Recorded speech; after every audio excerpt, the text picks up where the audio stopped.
As an atheist and a former Christian, I am frequently confronted by Christians claiming that Jesus was real and I should believe in him again. These Christians fail to realize that I do believe Jesus existed. I believe he may have even been crucified. I do not believe he rose from the dead. If Jesus existed, then there are a few possibilities. Either he was the actual Son of God, a con artist, a mentally deranged man, or a normal man that had embellished stories written about him after his death. We can examine evidence to determine which of these is most likely. For those who are not sure he existed, there are several people that have written about the existence of Jesus outside of the Bible. Cornelius Tacitus in 55 AD wrote that Christ suffered at the hands of Pontius Pilate. This is an example of a non-biblical writer recording the existence of Jesus. There are several others. These writings make a strong argument for the existence of Jesus. But did Jesus have powers? In the past few decades, several people have claimed to be God or a messenger from God. But in today's society, these people are seen as con artists or delusional. There are a few who fall under the spell of deception and believe these people really have some magical powers or believe they are God. But the rest of us are not fooled. We know these people are not special and have no magical powers.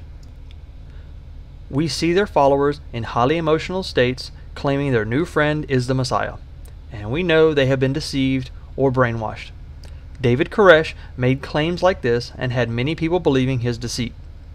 Now he is dead, but there are still people who believe he was God.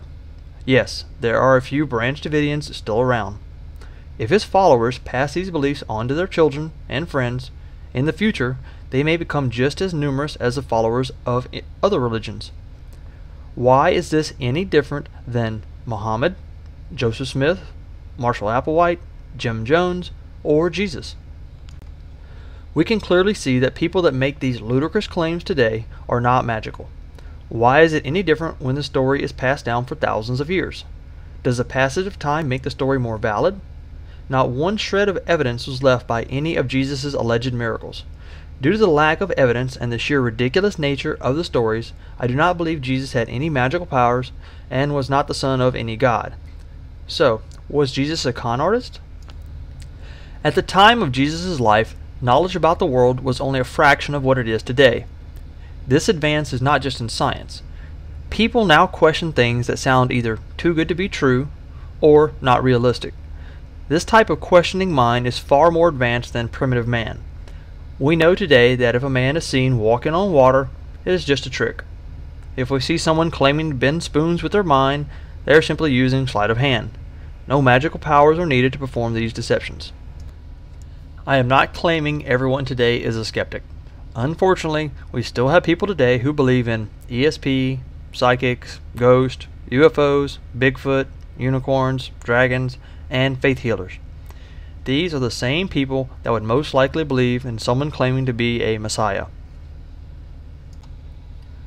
Would it have been easier to fool people in the first century? Imagine if Houdini had time traveled back to the first century and performed his illusions for hundreds of people and also claimed to be the Son of God.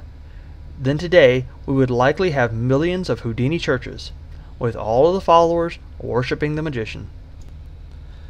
So was Jesus a con artist like Peter Popoff or Uri Geller, or did he really believe he had powers? Most magicians and psychics are trying to make money with their tricks. According to the outside biblical references to Jesus, he seemed to be a humble man and not very wealthy. Therefore, I do not believe he was knowingly trying to deceive people for material gain. He did not seem to gain any wealth or social status with his claims. So, was Jesus delusional? If Jesus really believed he was the Son of God and believed he possessed magical powers, he was delusional. This seems likely because Jesus was willing to die for his beliefs. Although being willing to die for a belief does not make the belief true.